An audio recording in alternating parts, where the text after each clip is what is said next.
اعوذ باللہ من الشیطان الرجیم بسم اللہ الرحمن الرحیم۔ یہ بات میں عرض کر چکا ہوں کہ سورہ حج کے بعض مضامین بہت مشابہ ہیں سورہ بقرہ سے۔ اس سورہ مبارکہ کے بارے میں بعض حضرات کی رائے یہ ہے کہ یہ مدنی ہے، لیکن صحیح بات یہی ہے کہ یہ مکی صورت ہے۔ البتہ اس میں کچھ آیات ایسی ہیں کہ جو مدنی بھی ان کو قرار دیا جا سکتا ہے، اور ایک روایت جو حضرت عبداللہ ابن عباس رضی اللہ تعالی عنہما کی مجھے مل گئی ہے وہ یہ ہے کہ وہ اثناء سفر ہجرت میں نازل ہوئی، اور اس وقت ہمیں اب انہی آیات کا مطالعہ کرنا ہے۔ یہ آیات یوں سمجھیے کہ نبی اکرم صلی اللہ علیہ وسلم کی وہ جد و جہد اور آپ کی دعوت اور تحریک جو ہے اس میں ایک بڑے ٹرننگ پوائنٹ کو ریپرزینٹ کر رہی ہے۔ یہ ایک بڑا فیصلہ کن موڑ ہے آپ کی جد و جہد میں۔ یہ مشابہت ذہن میں رکھیے کہ سورہ بقرہ میں بھی جہاں 23ویں رکوع میں تقریباً وسط ہے سورہ بقرہ کا، جس طرح یہ وسط ہے سورہ حج کا، وہاں بھی 23ویں رکوع میں رمضان مبارک اور روزے کی حکمتیں اور اس کے احکام کا بیان ہوا۔ 24ویں رکوع سے قتال فی سبیل اللہ اور اس کے ساتھ ہی حج کے دو جو رکوع ہیں مناسک حج پر مشتمل ہے۔ یہاں پر بھی آپ دیکھیے کہ مناسک حج پر 2 رکوع مشتمل تھے اور اس کے فوراً بعد قتال کی بات ہو رہی ہے۔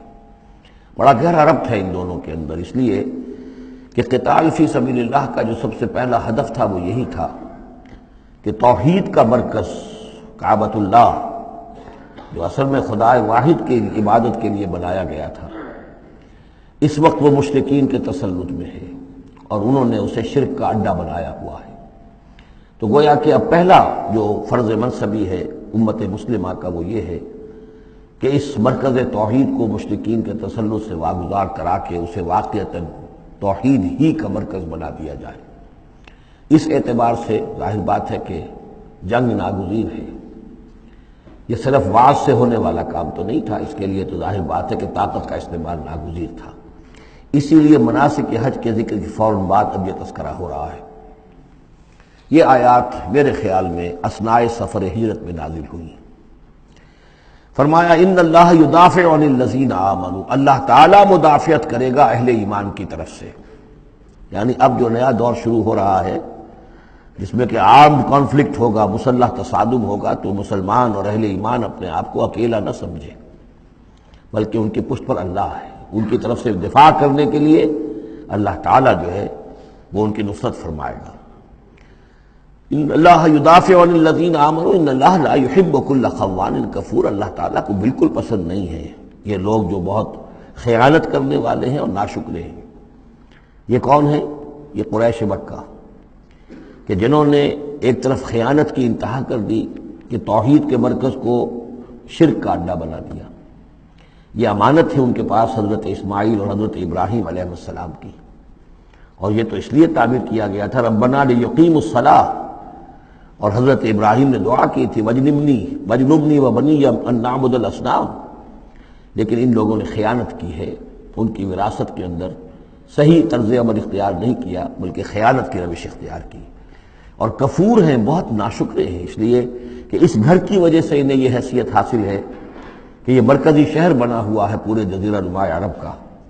اس گھر کی وجہ سے انہیں ان کے قافلوں کو تحفظ حاصل ہے کہ ان کے اوپر کوئی حملہ نہیں کرتا، اور مشرق اور مغرب کی جو ٹریڈ ہے اس کے گویا کہ یہ ایک طرح سے پروپرائٹری ان کے پاس حقوق آ گئے، ایکسکلوسیو پروپرائٹری رائٹس، کہ ظاہر بات ہے کوئی اور قافلہ بچ کر جا نہیں سکتا قبائلی ریڈ سے اور حملے سے اور لوٹ مار سے، اور قریش کے قافلے کے اوپر کوئی حملہ کر نہیں سکتا، اسے کوئی چھو نہیں سکتا۔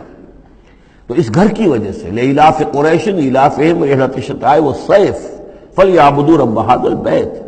یہ جو ان کے قافلے سردیوں میں جاتے ہیں یمن کی طرف اور گرمیوں میں جاتے ہیں شام کی طرف، تو ان کو سمجھنا چاہیے کہ یہ ساری جو ان کی چلت پھرت ہے یہ تو اس گھر کے طفیل ہے، اس کی وجہ سے انہیں یہ پروٹیکشن حاصل ہے، اور انہوں نے ناشکری کی ہے۔ تو اذن للذین یقاتلون بانہم ظلموا، اب اجازت دی جا رہی ہے ان لوگوں کو جن پر کہ جنگ ٹھوس دی گئی ہے، یعنی جو صورتحال پیدا کر دی گئی ہے کہ انہیں گھروں سے نکال دیا گیا، ہجرت پر مجبور کر دیا گیا، انہیں ستایا گیا، سال ہر سال سے ان پر پرسیکیوشن ہو رہی ہے، ٹارچر کیا جا رہا ہے۔ ابھی تک تو اللہ تعالیٰ نے ان کو ہاتھ روکے رکھنے کا حکم دیا ہوا تھا، کفو ایدیکم، چاہے وہ براہ راست وحی جلی کی شکل میں قرآن میں آیت نہیں آئی تھی، لیکن حضور کے ذریعے سے اللہ تعالیٰ کا یہ حکم لوگوں تک پہنچ چکا تھا، لیکن اب ان کے ہاتھ کھولے جا رہے ہیں۔ اذن للذین یقاتلون بانہم ظلموا، اب جو ان پر ظلم کیا گیا ہے اس کے سبب سے ان کو اجازت دی جا رہی ہے کہ اب وہ اینٹ کا جواب پتھر سے دے سکتے ہیں۔ وَإِنَّ اللَّهَ عَلَىٰ نَصْرِهِمْ لَقَدِيرٌ، اور دوبارہ پھر تاکید کے ساتھ کہہ دیا کہ ان کو اپنے آپ کو اکیلے نہ سمجھیں، یقیناً اللہ تعالیٰ ان کی نصرت پر قادر ہے، ان کی مدد فرمائے گا۔ الذین اخرجوا من دیارہم، وہ لوگ کہ جو اپنے گھروں سے نکال دیے گئے۔ یہ سب کون تھے؟ مہاجرین جو تھے، یہ مکے سے جو نکلنے پر مجبور کر دیے گئے، اہل و عیال کو چھوڑ کر نکلنے پر مجبور ہوئے۔ الذین اخرجوا من دیارہم بغیر حق، جو نکال دیے گئے اپنے گھروں سے، اپنے علاقوں سے نا حق، الا ان یقولوا ربنا اللہ، صرف اس جرم کی پاداش میں کہ انہوں نے کہا ہمارا رب اللہ ہے، ہم صرف ایک اللہ کو مانتے ہیں اور دوسرے آلہہ کو، دوسرے معبودوں کو، دوسرے دیویوں اور دیوتاؤں جو تمہارے من گھڑت ہے، ہم ان کو تسلیم کرنے کو تیار نہیں۔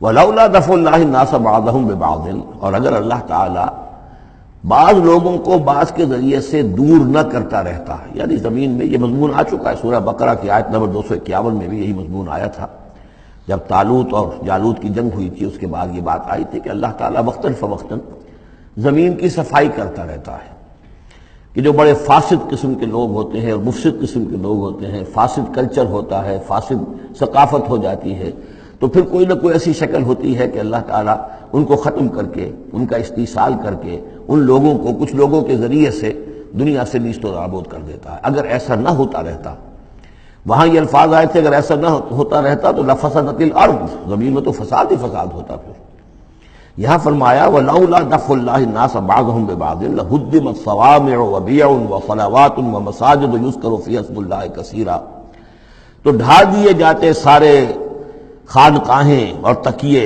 اور سارے گرجے اور کنیسے اور ساری سینیگوگز۔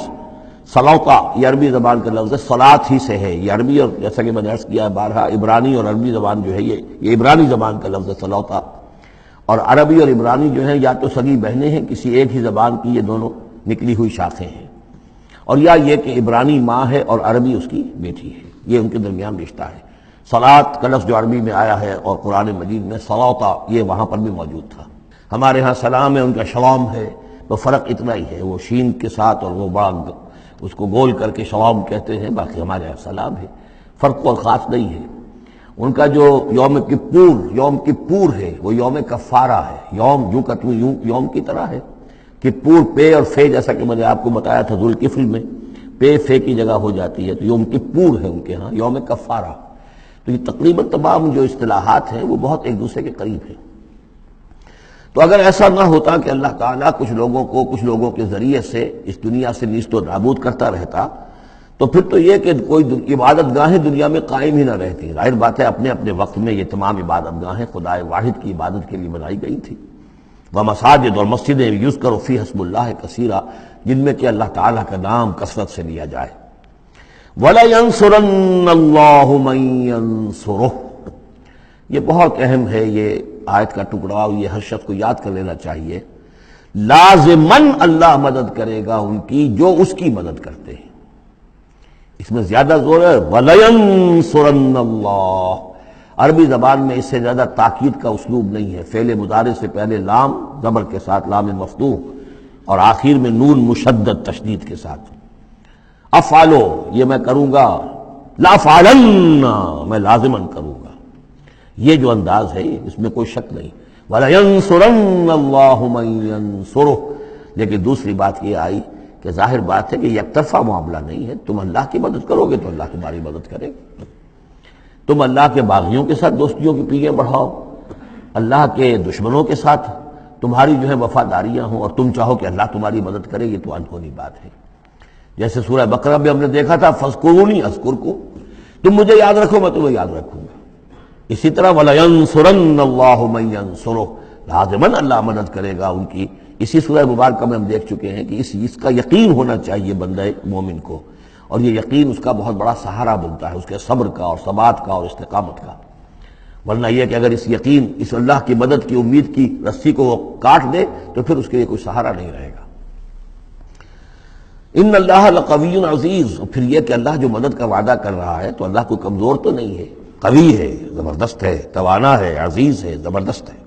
صدق اللہ العظیم۔